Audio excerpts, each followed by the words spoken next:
This watch costs $10,000, sometimes $15,000, sometimes even $20,000 on the secondary market. But inside it is a mechanical system based on technology that's more than 200 years old. Some critics claim the actual mechanical components inside cost only a few $100s to manufacture. And yet millions of people around the world desperately want one.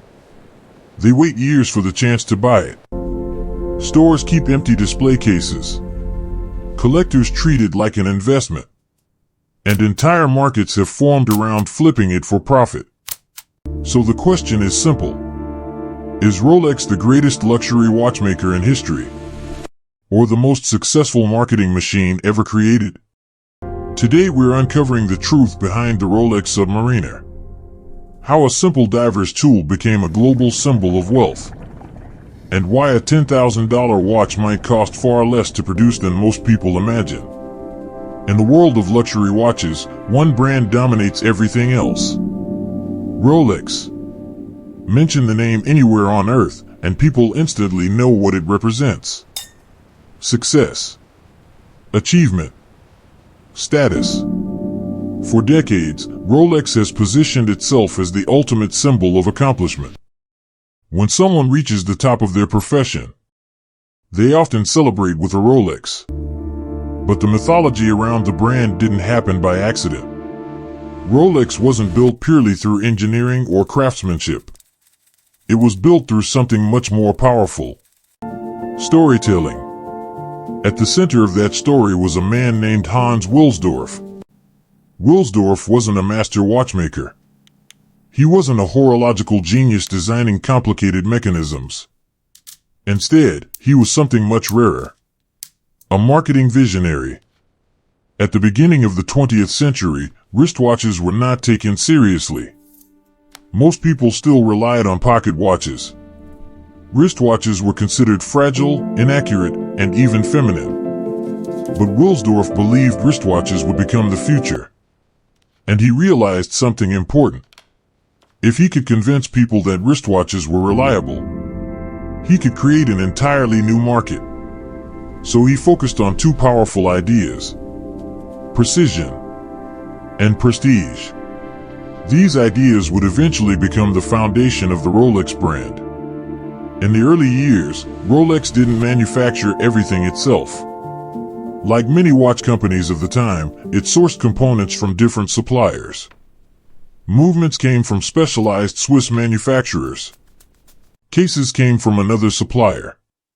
Dials from another. Rolex assembled the watches and focused heavily on quality control. But even more importantly, the company focused on marketing. One of the earliest marketing breakthroughs came in 1926. Rolex introduced the Oyster case, a waterproof watch case designed to protect the movement from dust and water. To prove it worked, Rolex pulled off one of the most brilliant publicity stunts in watchmaking history. A young woman named Mercedes Gleitze attempted to swim across the English Channel. Rolex equipped her with an Oyster watch during the swim. After more than 10 hours in freezing water, the watch was still working perfectly. The next day, Rolex placed a full-page advertisement celebrating the achievement. Suddenly, the company had proof that its watches could survive extreme conditions. It was a marketing masterstroke. And it set the tone for the next century. Rolex wouldn't just sell watches. It would associate its watches with human achievement. By the early 1950s, a new adventure was capturing the imagination of the world. Scuba diving. Underwater exploration had suddenly become possible for ordinary people thanks to innovations in diving equipment. Explorers like Jacques Cousteau were introducing the public to a completely new world beneath the ocean. Rolex saw an opportunity.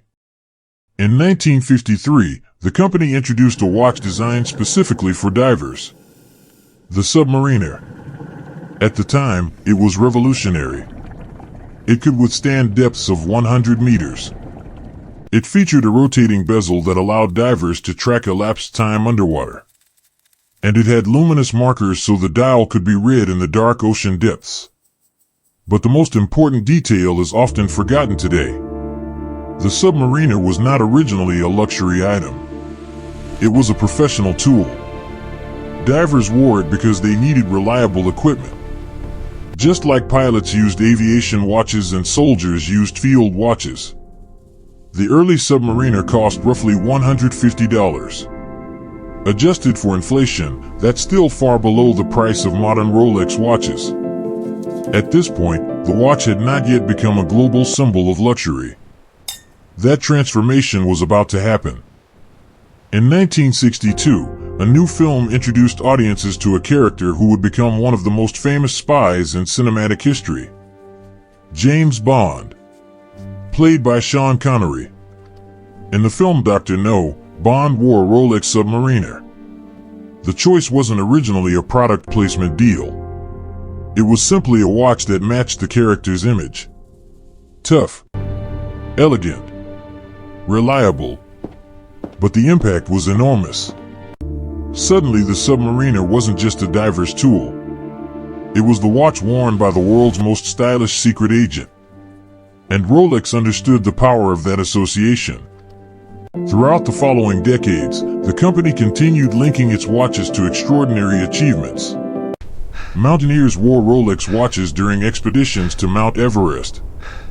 Deep-sea explorers used Rolex watches during underwater missions. Racing drivers, pilots, scientists, and athletes appeared wearing Rolex watches during moments of triumph. Each story reinforced the same message. Rolex watches were not just accessories. They were tools worn by people who pushed the limits of human performance. At this point, the mythology of Rolex had grown enormously. But beneath the stories and marketing, there is still a mechanical device. Inside a Submariner is an automatic mechanical movement. This movement relies on a system of gears, springs, and a balance wheel. The basic design is known as the Swiss lever escapement. It's one of the most widely used mechanisms in watchmaking. But here's the interesting part. This technology dates back centuries. Mechanical watches have existed since the 17th century. While modern manufacturing has improved precision and durability, the core concept remains the same. A wound spring stores energy. Gears transmit that energy through the movement. And the escapement releases it in controlled intervals to keep time. Rolex movements are known for their reliability. They are robust, durable, and designed to last for decades. But they are not necessarily the most complicated movements in watchmaking. Other luxury brands produce watches with extremely complex features. Perpetual calendars, minute repeaters, tourbillons, astronomical complications. The Submariner, by comparison, is relatively simple. It displays the hours, minutes, seconds, and date.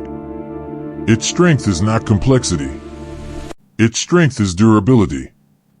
But this raises an interesting question. If the movement itself is relatively simple, why does the watch cost so much? Manufacturing a luxury watch is expensive. High-quality materials, precision machining, assembly, testing, and quality control all contribute to the cost. But the final retail price is often far higher than the manufacturing cost. This is true across the entire luxury industry. Luxury goods are priced based on perception, exclusivity, and brand prestige.